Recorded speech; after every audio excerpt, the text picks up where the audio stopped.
When you bring in a pre-made blog or you are building out content on your own, you will note that within the builder, things come in with a specific color and font applied from default. This is done with global styling. Access the global styling on the left sidebar by clicking on the paintbrush. You will see there are 3 parts here to pay attention to. First, there are presets for the current style. Below that, swatches that are predefined colors that you can switch out, and then styling that you can do for your typography.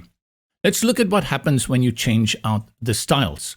A few presets, I'll select magazine, and note that the fonts update as well as the color scheme update. Let's do another one, graceful. And one more. This allows you to choose any of these or tweak them to the colors you need. And this can be done by going to any of these swatches.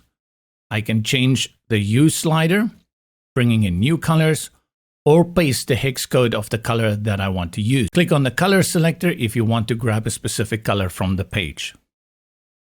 Let's change out a few more so you can see how this will update in real time on your page. For the typography, these are essentially presets. Every time you bring in a new text element, it applies a default setting of paragraph. Select the text, go for T for typography, and you will see from the drop-down it's set to paragraph. This is the default.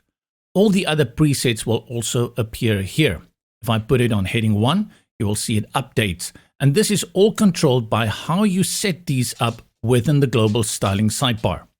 Let's leave it on heading 2. Let's go back to global styling and look for where it says heading 2. Here you go. The chubby style we've applied has applied this very thick font, which is Aperol Fat Face. We don't want to use this. Let's go for something like Comforta. Everywhere on the page where I have heading 2 applied at this moment, it will update to Comforta. I can make changes to the size here, the font weight, line height, as well as the letter spacing. Also note that you can do responsive changes here by also dialing this in for tablet and mobile. Let's scroll to the top. So you can see this is heading 2.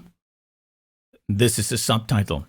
What you essentially do is you start at the top and you go through all of these presets and you set them up the way you want.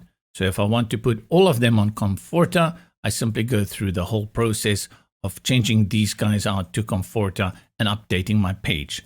This way, with global styling, you don't need to go in and make individual changes every time there is a color change or a font, even just size to the font change. You just come here to the preset.